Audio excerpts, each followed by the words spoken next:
All right, tip 3. You talked about creating a schedule. So, okay, for me, and my family, my schedule coincides with them. Okay, so the girls, a traditional school day is 8 to 3. And then if you think about, and I think that this, if you're a family, that's something that you can talk about collectively. If you're an individual, there's something that you can talk about individually. And even as I'm speaking, I feel as if I can elaborate more for my parents or people in partnership on how to create a routine within the home.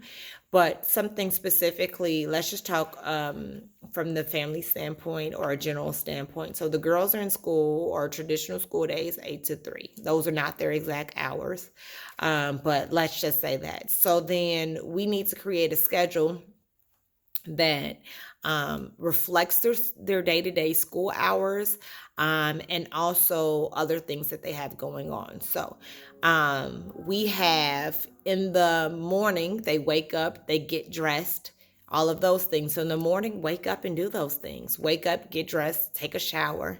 um, that's the kids.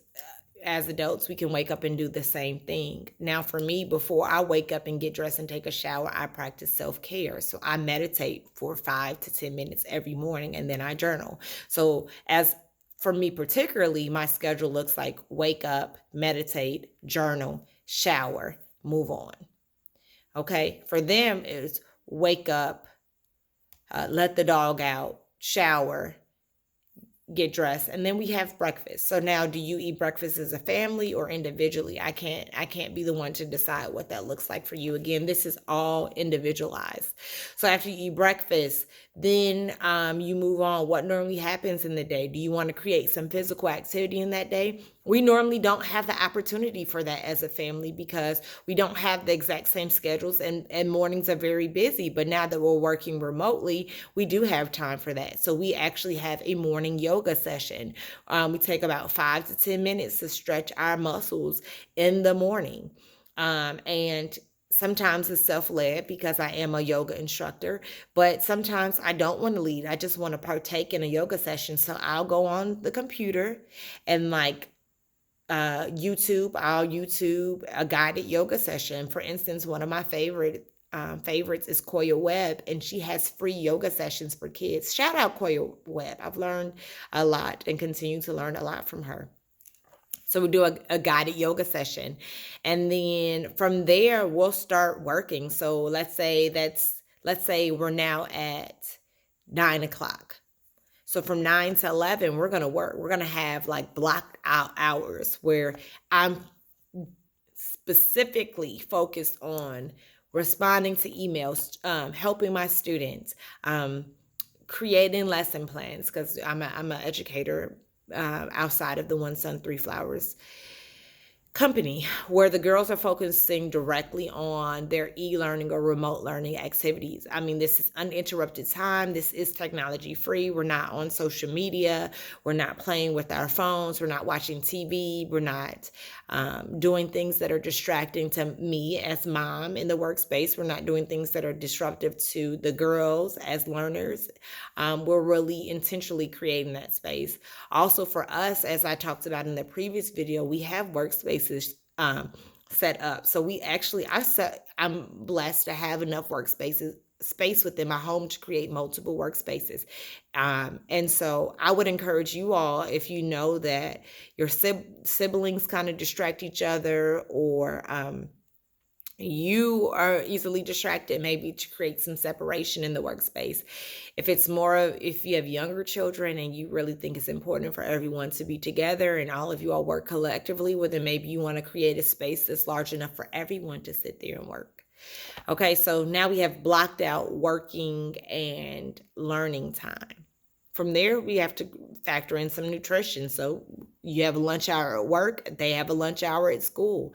So now there needs to be time for you all to make lunch and or eat. So that time really is dependent upon, do you want to build into your schedule time to create lunches at night, or do you want to do it during the day? Okay, so now we're eating lunch. We're making lunch. Followed for us by lunchtime is chores. So what's one thing that you can do to create a more healthy and organized workspace? So that those are kind of the things that we think about. And I, because my kids are older, which I personally as an educator think this can happen with younger kids too. um, I give them the option of choosing what is one thing that they're going to target for 30 minutes to create a more healthy and organized space. So that could be like wiping things, different things down. We wipe the doorknobs, the computers, the cell phone, um, the banisters, the light switches, all of that. We wipe that down every single day, but just making sure that we're doing stuff like that. That could definitely be a chore. Maybe we're cleaning up the dishes from the lunch hour. Maybe we're restraightening our room, or deep cleaning the area. Maybe we're deep cleaning the area that we have to work in. Like, it's completely up to myself and the kids. So then from there, we move on to some free time. Because if you think about in the elementary setting, kids normally have time to go to like recess, or some time to socialize. In a middle school or high school, you have like that gym time. Kids are not learning every single hour from 8 to 3. So if you're trying to encourage your children to do that, I would encourage you to not. And so part of also, even there's even self-care and helping the kids to understand that you can have time where you're not being physically responsible for learning, moving, cleaning, just some downtime for you. That is self-care. And then even for us working adults, we might not have those opportunities because of the chaos of our particular demand of our job. But perhaps now that we're working remotely and we don't have someone micromanaging us, we have the autonomy to say that, oh, I want a little free time within this schedule. I want some time where I can breathe for a second, right? Breaks are incorporated in, they're supposed to be a part of everyone's work schedule. And I know we don't always get them. Even me as an educator, sometimes I work through my planning periods and things like that. But I think it's very important that we take some time to just decompress. Okay, moving on from the break, come back and we have a few hours of block time again, just like in the morning. And then from there, we normally create some type of physical movement. So either we do that collectively, like a walking the dog,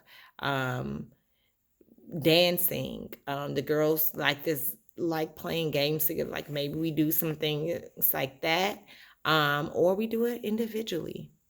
And then from there, you can go on and create a structured evening, or you can go into your traditional evening routine. But those are some suggestions where we incorporated self-care and movement and things like that into our schedule.